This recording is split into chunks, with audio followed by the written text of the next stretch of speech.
welcome back to See and Free Studio. I'm Jennifer Longian. I'm so glad to have you here. This is the place where we come to talk about what makes us unique, special, and different. And I'm super excited about today's guest because she makes it her mission to put people at ease and make sure they have fun. And who doesn't need that right now? So who's this magical person I'm talking about? It's Candi Clark. Candi Clark is the founder and photographer at Magical Pics by Candi, a Central Florida photography company that specializes in on-location photography. Magical Pics provides portrait sessions and event photography designed to make people feel at ease having their picture made. You might even end up having fun. Magical Pics is known worldwide, and Candi's been featured in blogs, articles, and podcasts much like this one. What I love is what she says about her company. Magical Pics is all-inclusive. Love is love, and all humans are welcome. I'm a pretty simple person. I love to laugh. I don't take myself too seriously. I've never met a stranger, and I strive to take the anxiety out of portraits. Candi is the mom to 3 humans whom I've got to watch grow up through social media, and a cat. I can't wait to introduce you to this incredible person, Candi Clark. Welcome to the show. Hi, thank you so much for inviting me. I am so glad you are here. Tell everyone, so I know you're down in Florida, but tell everybody where you are, what you're doing these days, and what's happening in your life. So I am in Winter Garden, and that's just outside of Orlando, actually about 8 miles from Magic Kingdom. So I can see fireworks from my house, which is pretty magical every day. Things are just starting to kind of get back in gear for me post-pandemic. It's because people are traveling again and coming back, and most of my clients are from out of town. So I'm getting busy and back like pre-pandemic vibes. So that's good. So I'm just hanging in there and trying to make it to when we get a little bit more normal. Yeah, whatever that looks like, right? I think we're all Whatever wondering, it like, will look like. right, what is normal Yeah. in this new world? Yeah. Well, and so you're right near Magic Kingdom. I mean, I know you are a massive Disney fan, and I also know, like you said, so many people go there to take their pictures. How do they find you, and then how do you help kind of bring those memories to life for them? So funny enough, they find me through social media. I don't really I don't have to do any sort of advertising anymore. So word of mouth is my biggest friend. And that's where I would say most of my business comes from referrals and word of mouth. And I grew my business completely on social media. So I kind of rely on, Facebook and Instagram and things like that. So that's how they find me. And I've had clients from Spain and Scotland and um, Labrador, Canada. So I see people from everywhere, and it's amazing, and it's a lot of fun to see people from all over that come here, to go to Disney or they go to Universal, and I get to take their picture. And everyone is a little more chill on vacation, so it's a little bit easier than it was in Atlanta because everyone's in such a good mood. Yeah, that's true. Yeah, and I met you when you were in Atlanta. I was I was reminding myself earlier that you took pictures of our family, one of our earliest family photographers, and we really appreciated it. And you talk about how you put people at ease and you have fun, and you not only helped us put us at ease, but you were extremely patient with 2 boys, and our first son was for sure very hyper and crazy at the time. Well, so Candi, this show is all about what makes us unique, special, and different, like what we celebrate about ourselves. And I would love for you to share with people what that is for you. I thought a lot about this since you sent the email, and I'm a really bad at taking compliments, and I'm really bad at talking about myself. But I thought about what someone, might say about me. And I think it's that I am a patient person, but I just love people. And I like to be with people, and I like to make people smile, and I like to make people feel loved and wanted and included. And I don't like, it doesn't make me happy if somebody is left out, if somebody is not smiling, if somebody feels like they're not beautiful. And that bothers me. So I like to make it my job to make people feel good. And that's what I like to do. I like to moms and dads and everyone in between, and just help you feel safe. I don't know, safe space, I guess, is the right word. I like to feel like I'm a safe space for anyone at any time, and just try to be positive and make sure that nobody feels like they're left out. Yeah, and I love that. And, has that been something you've known about yourself forever since you were a kid, or is it something you've discovered over time? Or did you even know that that's what kind of was your unique, special, and different until you just articulated it? I think it's a is an as I'm getting older thing. Yeah.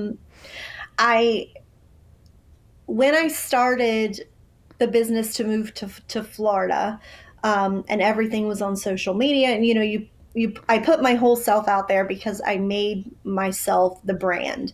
And so that's opening yourself up to feedback, bad, good, whatever it is. When you make yourself the brand, you're putting yourself out there. And the feedback has been so overwhelmingly amazing and kind to me that I have over time learned to take it and realize that maybe that is my gift. I um maybe I should listen to what everybody else has to say and appreciate that that's my gift, and keep using it. Yeah, that's great.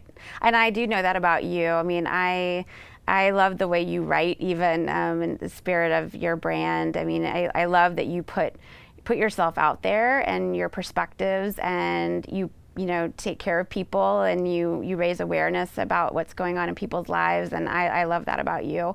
So there's more feedback for you. um, Thank you. so tell me, what's inspiring you like these days? I mean, it has been kind of a tough year, and like you said, there was a bit of a lull. I'm sure from a business perspective. So what keeps you going?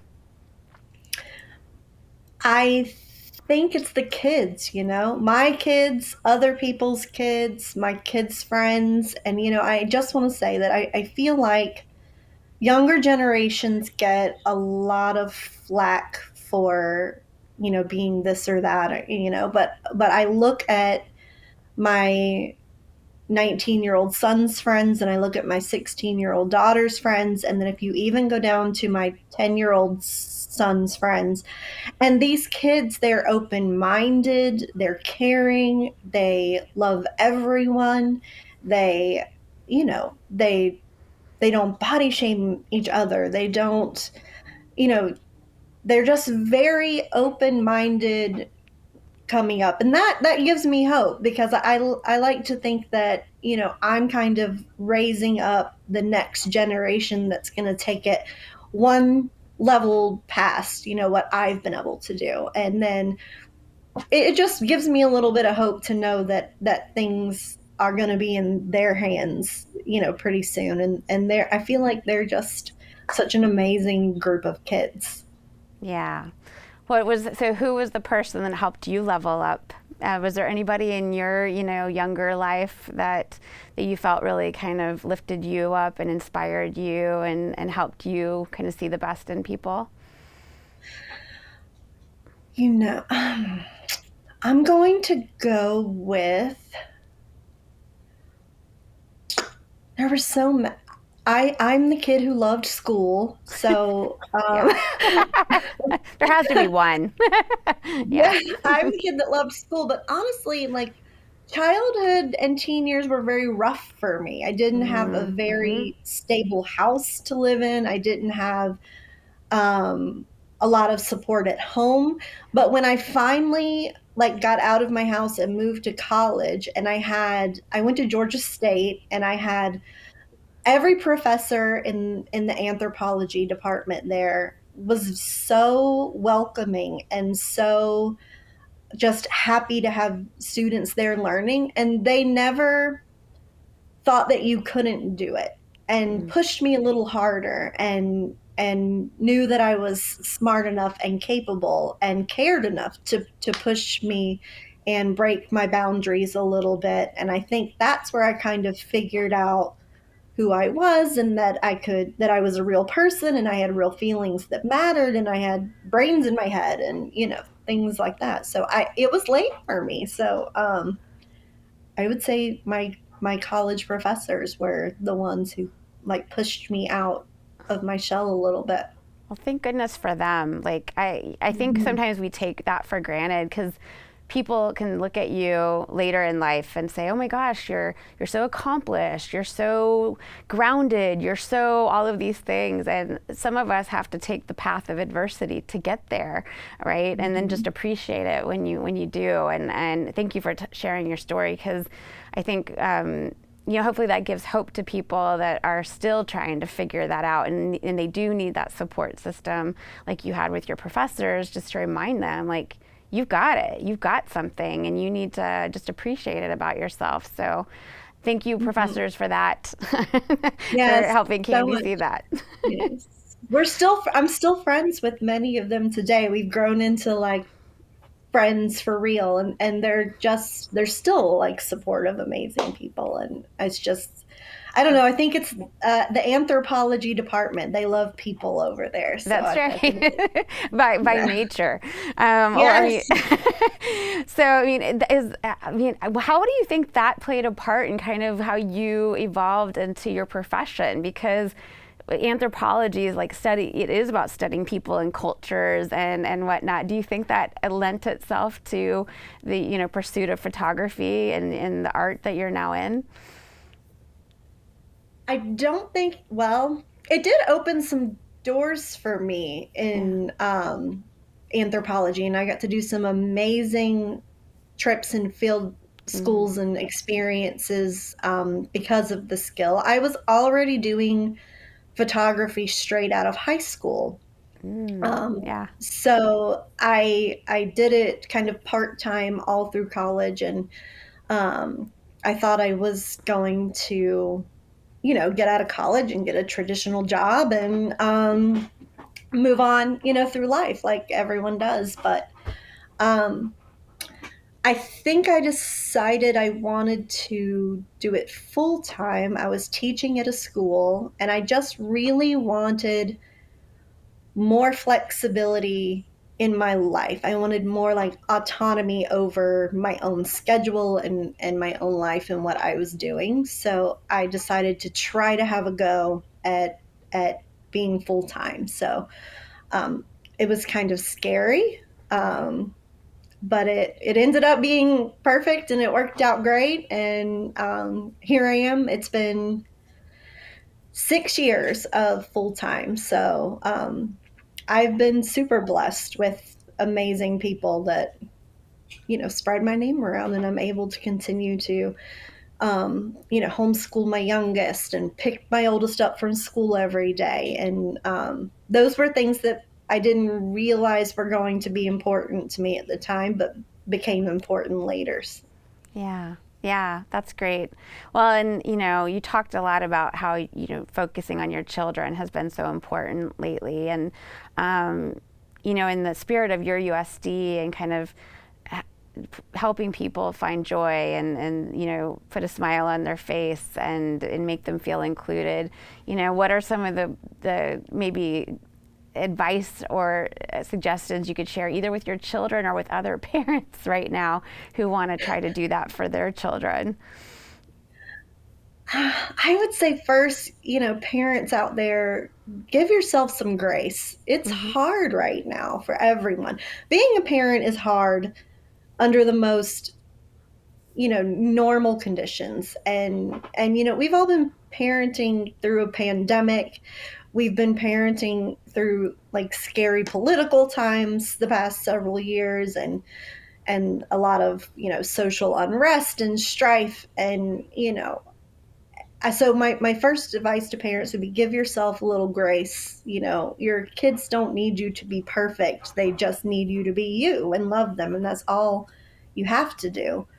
Um, and to bring the joy, I think you just have to find it in the normal everyday things. We get to get up every morning, and it's hot in Florida, and I try not to complain too much. I'm like, the sun is shining and we have beautiful trees, and I try to find the happiness in all the everyday little things, and not try to get so bogged down with all of the sadness and strife in the world, because it's so easy to do.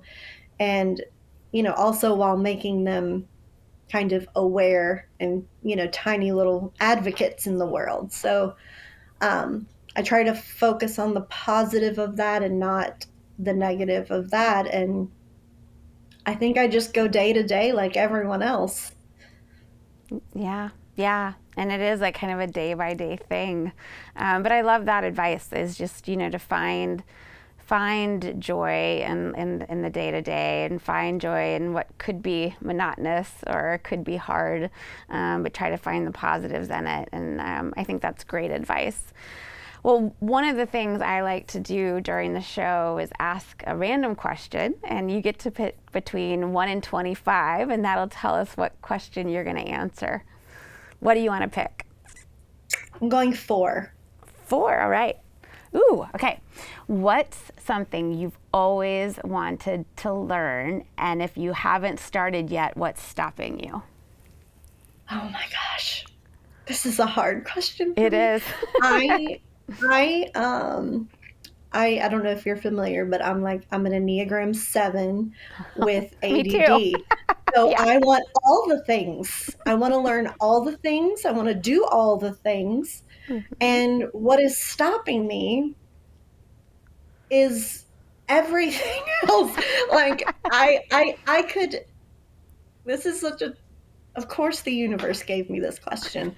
Um I really, I feel, I actually, one of the things I have the most anxiety about in life is there are so many things out there that I'm never going to get to learn or see, because there's just not enough time for me to do all the things that I want to do. So thankfully, I live in the age of internet. But I think if I had to narrow it down to one thing I would like to learn, is maybe next year I would like to do some family tree work, Mm. something that I could share with my kids and share, with my parents, my brother, my family, and stuff like that. But just, I love history. So I feel like delving into my own personal history might be fun. Um, but I would also like to get really good at crocheting. Mm. But I am the Interesting. queen of unfinished craft projects. So set That's myself up for failure there. yeah. I'm the same. I when I was taking time off, I was buying up like basket weaving kits and rock painting. I was doing all kinds of crazy Yes. stuff because I'm also the same way, and I learn by doing. So it's a constant like I tell people all the time that I live my life to elude boredom. So I'm That's just wanting, it. yeah, that's it. That's It's not a it. bad thing. Well, thanks for sharing that. I one of the things I like to do on the show is highlight organizations that people care about, that we can bring some attention to, maybe even bring some money to help the cause. And the organization you chose was the One Pulse Foundation. Would you like to share what they're about and what they're doing? Yes, I would love that. So, the One Pulse Foundation was created by the owners of the Pulse Nightclub. And if you don't know what happened there, it was in 2016, in the summer of 2016, an active shooter came into the nightclub and killed 49 people. And it was really attack on the gay community. And the community really came together, and it was devastating and it was horrifying, but it was also a a really big show of community at the same time. So what they've done is they've set up the foundation, and the money for donated to the foundation goes to create like a sanctuary, like a memorial museum for what happened. And they also have a scholarship fund, and the scholarship fund is like a legacy fund for surviving family members and things like that, and other kids in the community. And I feel very strongly about creating the memorial, and not to remind us of how sad it was, even though it will, but just so that these 49 people don't get kind of lost to history. And it's my personal opinion, but it was a terrorist attack on a specific community, and I want that place there so that my kids and other people's kids and anyone can go and learn, and hopefully speak to their heart a little about being kind to everyone, no matter who they love or what they look like, or, what they believe. I think you should, I think it would help